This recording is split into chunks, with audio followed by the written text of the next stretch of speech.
Oh, hi there. Didn't see ya. I'm just doing an archaeological survey here in my backyard, considering no one's allowed to leave home right now. Have you ever been curious about what an archaeologist carries to work every day? I know I was before I started this job. Why don't I show you?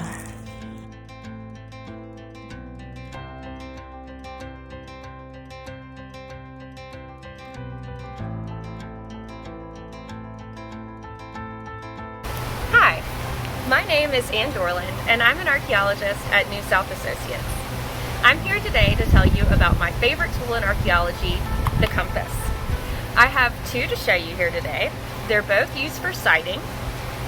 This one is a mirror sighting compass, and this one is an optical handheld sighting compass. This compass has a clear base plate, a magnifying glass, a ruler on each side of the base plate, one for metric, one for non-metric, so centimeters and inches. It has a rotating dial that allows you to set up according to the bearing that you want to travel towards. Say I want to go west, I would set it up at 270 degrees at the top there. And you can see this orienting arrow, which moves when I move the dial, is facing this direction. So what I will do is I will use this mirror to see my magnetic north arrow, which is this one right here, in association with this orienting north arrow. So I'll move around until those are lined up. And there I am. I'm facing 270 degrees. This is an optical handheld sighting compass. So you can see it has a rotating card rather than the rotating magnetic needle. I will look through this nice lens here. This is very simple. It doesn't have quite as many gadgets as this one. And I will look through that lens, try to hold my compass nice and level until I am facing 270 degrees. Thank you for listening to my little bit on compasses. I would be lost without them. Hi guys, my name is Stephanie Smith. I'm an archaeologist at New South, and I wanted to talk to you for a second about my favorite field tool. My favorite field tool is my trowel. Most archaeologists have pretty strong feelings about their trowels. We frequently put our initials into the ends of them. If you'll notice, mine has a piece of flagging tape on it. I put the flagging tape on it so that when I set it down on the ground in the field, it doesn't disappear into the leaves. So archaeologists use a number of different trowels. Most of us use one of these trowels. It's the most common shape. But there are also trowels like this one. This is a margin trowel, and you see it's got this square edge. These margin trowels come in different widths, and they're really good for excavating features and areas that have a square corner. Now, when you're digging with a trowel, one really important rule to remember is that you're not using your trowel like a shovel. So you're not digging a hole like this, unless you're gardening. That's how you use a gardening trowel. However, with an archaeology trowel, you're going to dig with the side of the trowel. So you scrape the dirt like this. And depending on how much pressure you put on the trowel, it changes how much soil you scrape up during each pass. So these are my two trowels. This one's my favorite, but this one comes in handy too. And this is my favorite field tool. Hi, my name is Matt, and I'm here to talk about my favorite archaeological tool, which is the Perino pick. Perino picks are named after Gregory Perino, an outstanding archaeologist from the Midwest. They're very simple. Most of them are made out of bamboo. Because they're made out of a soft material, they're very good for doing fine, delicate excavation with delicate objects such as bone, pottery, and other types of materials that will be damaged by metal or stone types of tool. Hey y'all, welcome to Archaeology Day. I'm Scott Morris with New South Associates, and I was going to tell you about a couple of archaeological pieces of equipment. Things that you might find in a dig kit. I'm right here on the railroad tracks near my house in downtown Atlanta. One of the things is what I'm wearing right here. This is a safety vest. This is important. We wear these on all kinds of sites because we have to stay safe, and we want to make people aware of where we are. The other is this field book. This is an old field book that you write down your notes in. Just kidding, we don't need that.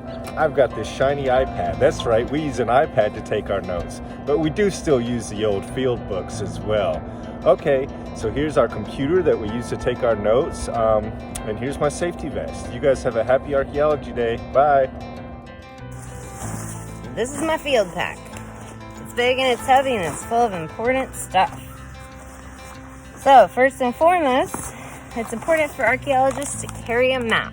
Always. In addition to a map, it's important to have a GPS unit, which helps you to navigate to where you're going and mark what you find. We often use these Android cell phones with really good apps that help us to additionally record information about the things we do find. On top of that, never leave home without a compass. Just a rule of life if you're an archaeologist. We've got flagging tape. This is where we mark what we find. Sharpie and pencil. You need that for note taking in your handy dandy field book, which you'll often see surveyors, ecologists, geologists, and archaeologists carrying around with them. And we fill that with notes about what the day was like. Let's see what we found. We can use that to make maps. More complicated maps, though, often we use a clipboard and graph paper. I like to carry two different kinds depending on how complicated the site is. Munsell book, we use this to classify the colors and types of soil that we find because that's really important to the context of the archaeology that you're digging up. Let's see. Pictures. So important to take pictures when you do archaeology because if somebody comes behind you 100 years after you dug this up, what you dug up is gone, and all that's left are going to be the pictures, the artifacts, and the maps that you recorded while you were there. So, as part of the picture taking, I like to carry a photo board and a north arrow so they know where I was when I took the picture. It's very important to carry artifact bags like these to put the things you find in, and tags to track their provenience. After that, it's really important to measure everything you find, okay? More rulers. These are called stiff rulers. They're very handy for mapping small things or big things that need to have great detail, which, again, you map on the graph paper. Everybody uses a different kind of box or tool bag to carry these things, but that's how we do it.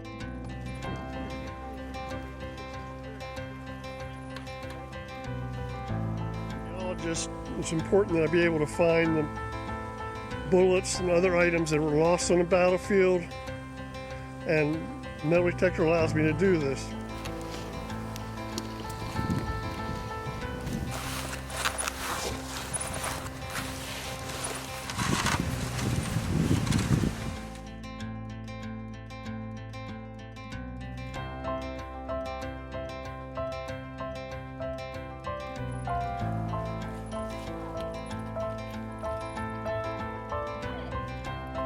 Last but not least, just in case,